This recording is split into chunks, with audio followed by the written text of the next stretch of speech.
আসসালামু আলাইকুম। সহজ বিউটি রান্না চ্যানেলে সবাইকে স্বাগতম। আর শেয়ার করছি আপনাদের সঙ্গে ১ কাপ গরম গরম আদা চা। আশা করি সবার ভালো লাগবে। অ্যাকচুয়ালি আদা চাকে অনেকে মশলা চায়ের সঙ্গে এক করে ফেলে। আদা চা আদা চাই। আদা চাতে মাত্র ২টা ইনগ্রিডিয়েন্টস দিয়ে করা হয়, আদা আর চিনি। আমি আজকে আপনাদেরকে পারফেক্টলি আদা চা একটা রেসিপি শেয়ার করব। আশা করি সবার ভালো লাগবে। আর যদি ভালো লাগে তাহলে প্লিজ আমার চ্যানেলটি সাবস্ক্রাইব করবেন, শেয়ার করবেন বন্ধুদের সঙ্গে। এর জন্য যা করতে হচ্ছে, প্রথমে একটা ছোট আদার টুকরো নিয়েছি। এটাকে প্রথমে স্কিনটা ফেলে নিব, তারপরে এটাকে ছোট ছোট কুচি করব। অ্যাকচুয়ালি অনেকে এই পর্যায়ে আদাটাকে বেটে অথবা ছেঁচে দেয়, কিন্তু যদি রিয়েল আদা চায়ের ফ্লেভার টেস্টটা পেতে চান তাহলে আপনাকে এইভাবে কেটে কুচি কুচি করে নিতে হবে, তাহলেই আপনারা রিয়েল টেস্টটা পাবেন। কারণ বেটে দিলে ছেঁচে দিলে আমার মনে হয় ওই টেস্টটা পাওয়া যায় না। আমি এভাবে ছেঁচে কেটে এক জায়গায় রেখে দিব টুকরো করে। এরপরে একটা পাত্রে আমি পানি নিয়ে নিচ্ছি, ফ্রেশ 1 কাপ পানি।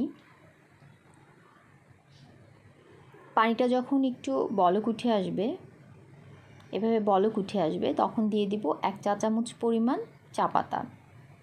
চা পাতাটা দেওয়ার পরে যখন আরেকটা বলক আসবে এবং হালকা কালার ছাড়তে শুরু করবে, তখন এটাকে ঢেকে দিতে হবে। ঢেকে দিয়ে 2 মিনিট রাখলে দেখতে পাবেন খুব ভালোভাবে এটার ফ্লেভারটা বের হয়েছে এবং কালারটা পুরোটাই বের হয়ে এসেছে।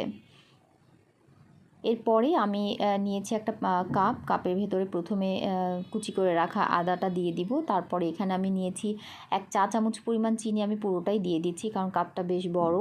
এরপরে একটু ভালোভাবে নেড়েচেড়ে রসটা বের করে নিব।